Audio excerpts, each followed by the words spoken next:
Приветствую всех на канале Магия Песка.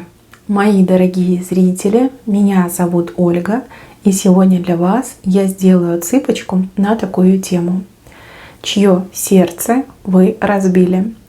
Загадайте, пожалуйста, на себя, ни о ком думать не надо, песочек все покажет сам. Я прошу высшие силы дать мне возможность ответить на все ваши вопросы и послать для вас только лишь самую важную, нужную и полезную информацию.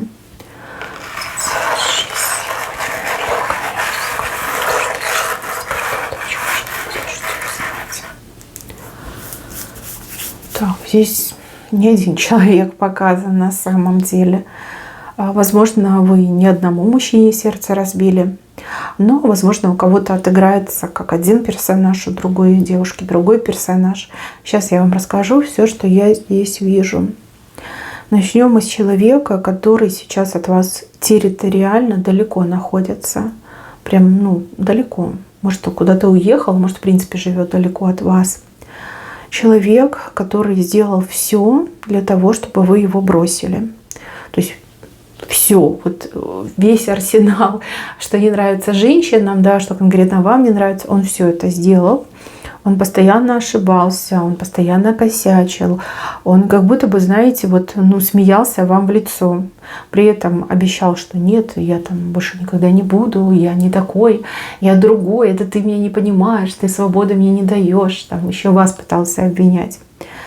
А этому человеку казалось, что вы вечно будете с ним, что запас вашего терпения, он безлимитный. Да? Вот я могу делать, что попало, а она все равно будет меня любить, она все равно будет рядом со мной. То есть это она без меня не может, а я без нее проживу. Это было его мнение. Долго он вам морочил голову, долго вы терпели, долго вы прощали. Даже я вижу, что простили то, что прощать нельзя. Не буду говорить, что это, вы каждая сама себе знаете, что простили. И даже он это не оценил. Либо наоборот, это еще больше развязало ему руки. То есть он еще больше гадости начал делать. Мужчина, который считал себя таким царьком, пуп земли, да, обычно так говорят, считал, что он никогда один не останется, позволял себе ужасные вещи, но это уже я говорила. И еще вижу, что он никогда не заботился о ваших чувствах. То есть ему было, ровно все равно, да, что вы там чувствуете. Хотя к себе требовал какого-то повышенного внимания. То есть вы не должны были общаться с подружками, с семьей, с друзьями. Вы должны рядом с ним сидеть и его ублажать. Вы этого мужчину любили, по-настоящему любили, жалели его, постоянно его оправдывали. Вам многие люди говорили: зачем ты портишь свою жизнь, он тебе не пара, не подходит. Из-за него я вижу, что вы от чего-то отказались, от чего-то, что могло бы быть прям такой яркой звездой в вашей судьбе. Может, отказались от хорошей работы, может быть, отказались от хорошего мужчины, который за вами там ухаживал, да, параллельно. Может быть, даже отказались от какого-то общения. От чего-то отказались, как оторвали от себя. Это все ради него. А он прям совсем ничего не оценил. Я не могу сказать, что было последней каплей между вами, но решение было принято.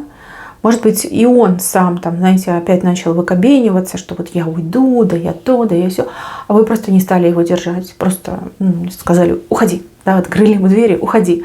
Хочешь уйти — уходи. Он думал, что это как обычно, да, вы за ним побежите, вы будете его возвращать, но вы этого не сделали. Вам было очень больно, и еще я вижу, что было очень обидно. Обидно за себя, за то, что вы так много ему дали, так много на него потратили времени, молодости, красоты, ресурсов. А он сволочь, поступил именно так. Долго в себя приходили. Мне вообще идет, что вы долго себя по кусочку заново восстанавливали, собирали. Вообще ни на кого смотреть не могли, ни с кем общаться не хотели. плакали очень много, без причины плакали. Там, в любой момент могли вот вспомнить о нем и расплакаться.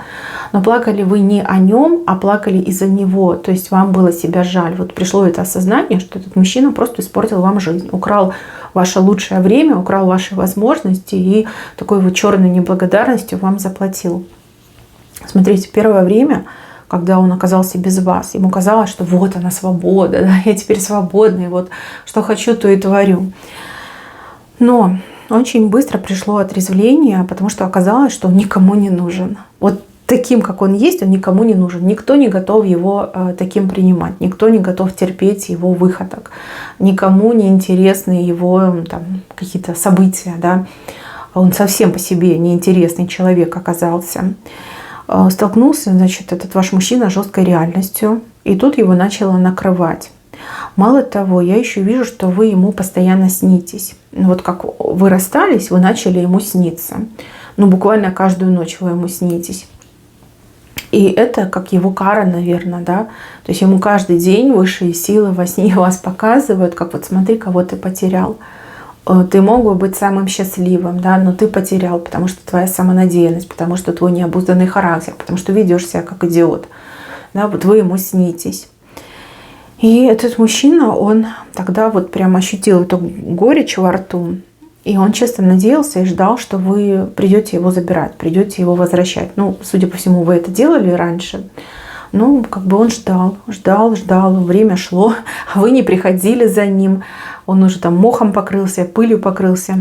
И тут он начал делать, я так понимаю, сам попытки к вам вернуться. Но, скорее всего, вы его прям везде заблокировали. То есть нет возможности до вас достучаться, нет возможности, ну, как-то с вами связаться. Может, вы даже куда-то переехали, сменили место жительства. Ну, либо там по всем друзьям передали, да, ему, чтобы вообще не подходил. Не впущу, не приму, пусть не подходит. Ну и со временем этот мужчина, он просто осознал, прям, знаете, вот кровавыми слезами заплакал, осознал, что вы действительно были, ну, единственная, кто его понимал, принимал таким, как он есть, прощал, заботился о нем. И также вот пришло это понимание, что все-таки он только вас любил. Его начало, мои хорошие, ломать. У него ломка началась по вам. Но потому что вы давали ему энергию, вы давали ему тепло, заботу ему давали. И несмотря на то, что он себя так отвратительно вел, он ведь все равно вас тоже любил. Ну, по-своему, своей какой-то извращенной любовью, но любил. Может быть, этот мужчина вообще не может нормально любить, да, не дано ему нормально любить. Ну вот одна единственная, вы одна единственная, он понимает, что он без вас не может, ходит там себе, страдает по углам, углы, вернее, подпирает, в углах зажимается, ну потому что без вас просто невыносимо. Невыносимо. Его, кстати, стали раздражать все те женщины, которые рядом. Вообще, в принципе, женщины стали раздражать, потому что они — это не вы, а ему нужна только лишь вы. И сейчас он со своим этим разбитым сердцем сидит несчастный.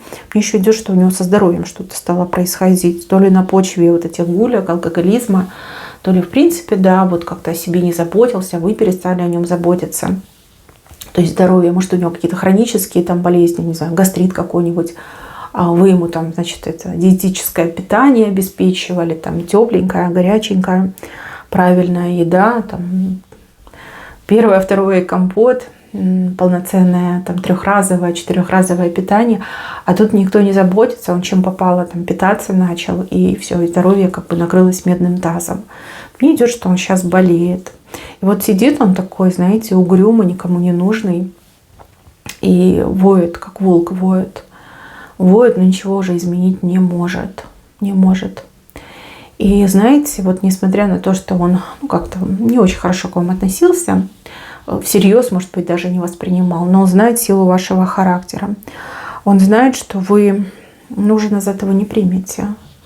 Не примете, ну и он понимает, что и он не может измениться, да, чтобы вам угодить. То есть все, что он вам там скажет, пообещает, это будет неправда, потому что он не может себя изменить. Вот таким вот он родился.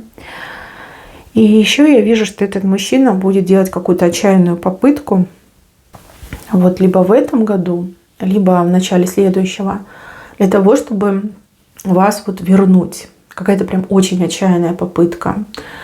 Попытка, которая ему очень тяжело будет даваться, но как она увенчается успехом или нет, я не знаю, но могу предположить, что нет, да, потому что вы уже не вернетесь к нему. Но сердце у него разбито. И что-то мне подсказывает, что он так и проживет один, никому не нужный, всеми забытый и больной, страдающий, с разбитым сердцем. Ну, потому что давали шанс, даже давали шанс ему высшие силы, но он его не принял, он его не оценил. Он мог бы быть с вами, если бы он начал работать над собой, если бы он начал у вас учиться и хоть чуть-чуть меняться. Вы бы ему помогли. Но поскольку он выбрал другой путь, теперь я вижу, что между вами уже как бы ничего и нет. Ну, по крайней мере, с вашей стороны абсолютная равнодушие и пустота. А вот с его стороны вот это разбитое сердце, и вот вой мне слышится. Скорее всего, он плачет. И прям не плачет, а завывает, да, в такие моменты. Ну, что есть, то есть. Сам себя наказал. Ну, вот плохо, что, конечно, вам жизнь подпортил. Но, тем не менее, такая информация. Так, и еще один мужчина здесь показан. Этот мужчина не свободный. У этого мужчины есть семья. Вот 100% есть семья. Либо он живет в семье родителей. То есть он, мама, папа, там, не знаю, братья, сестры, кто-то может еще жить, бабушки, дедушки. Мужчина, который не боролся за свою любовь. Я так понимаю, что, ну, если он был женат, понятно, что он не выбрал вас, а выбрал остаться в семье. Либо, например, если он не женат, но у него родители достаточно строгие, то есть родителям вы не понравились, либо у родителей какие-то свои планы были на его будущую судьбу, и он не стал бороться. Он выбрал, ну, как бы устраниться, да, ничего не делать. Мужчина, который, любя, испугался трудностей, да, вот просто испугался трудностей. То есть все можно было сделать, да, можно было разорвать связи с семьей, хотя бы там временно, да, может быть, вы бы жили вместе, у вас бы ребенок родился, там семья бы никуда не делась, приняли бы. А если бы и не приняли, то и не надо, ты уже свою семью создал. Развестись можно было, ну, потому что если ты не любишь, ну, как жить в семье с женщиной, которую ты не любишь? То есть и дети это видят, чувствуют, и жена это тоже видит, чувствует. Вот, ну, все несчастные получается, да, можно было там пойти на этот развод, там, на раздел имущества. Если он боялся, что жена там не позволит общаться с детьми, то, извините, есть законы, да, во многих странах, правовых странах, да, есть законы, которые защищают права обоих родителей. То есть, в принципе, как бы это все решаемо. Но он побоялся трудностей, он побоялся этого всего стресса. И просто вот как устранился, мне идет. Был, да сплыл. Но что интересно, что показательно на самом деле, этот мужчина, он из-за своего страха, получается, да, лишил себя счастья, лишил счастья всех тех людей, которые его окружают. Еще я вижу, что этот мужчина мог любить вот по судьбе только лишь один раз. И этот один раз он был именно с вами. То есть никого другого он уже так не полюбит. То есть любви в жизни этого человека не будет. И если он женат, то с женой так и будет жить, как кошка с собакой. А дети как бы станут на сторону матери. Скорее всего, там уже вскрылось, либо вскроется, что у вас был роман с ним. Если это родители, ну, там абьюз идет в чистом виде, родители им пользуются. Либо там найдут ему какую-нибудь девушку из хорошей семьи. И никакого несчастья, ни радости у него не будет в семье с этой девушкой. То есть как бы мог бы быть счастливым, но из-за своего страха, из-за нежелания терять какой-то комфорт, мнимый комфорт, он потерял свою любовь в лице вас. Будет ли он делать попытки с вами встретиться? Да не думаю. Не думаю, потому что ему стыдно смотреть вам в лицо, в глаза. Скорее всего, он обещал вам любовь, счастье, там все дела. А по итогу страх оказался сильнее, да, своя шкурка оказалась ближе. Вот этот мужчина, он даже хуже, чем первый. Почему? Потому что первый, он как бы сам по себе такой человек, ну, родился скорее с вавкой в голове. А вот этот человек, второй, он просто испугался. Испугался действовать, испугался решать проблемы и предпочел вот действительно слиться. Мне идет слово такое. Но вы не жалеете, вы ничего не потеряли, мои хорошие. Вы ничего не потеряли. Ну, потому что если он ведет себя сейчас так, либо повел тогда себя так, то в будущем неизвестно, как бы у вас с ним жизнь сложилась. Там чего-то испугался, бросил бы вас, там, не знаю, бандитам на утку подал, а сам бы убежал. Нет, с такими мужчинами не стоит связываться. Да, красиво ухаживал, много обещал, красивые песни вам пел. Но по факту оказался вот таким трусом. Да? Мужчина трус. И это прям, как, знаете, клеймо можно качество ставить, что трус первого сорта, да, либо высшего сорта. Ну, что есть, то есть. Разбито сердце, страдает по вам, вспоминает вас, мечтает о вас, но ничего делать не будет, потому что боится последствий, боится потерять то какое-то мнимое благополучие, на котором сейчас сидит. Хотя я не вижу, чтобы он был благополучным человеком. Да, может быть красивая картинка, но за этой картинкой там разруха, анархия и волки воют. Ничего хорошего нет. Тоже не стоит жалеть. Коса. Вы его прям выкосили из своего сердца. Ну, он для вас предатель, да. Предатель. Вы до сих пор на него злитесь. Когда вы о нем думаете, прям злость по телу проходит. Ну и правильно. Потому что голову морочил. Ненадежный человек. Очень-очень ненадежный.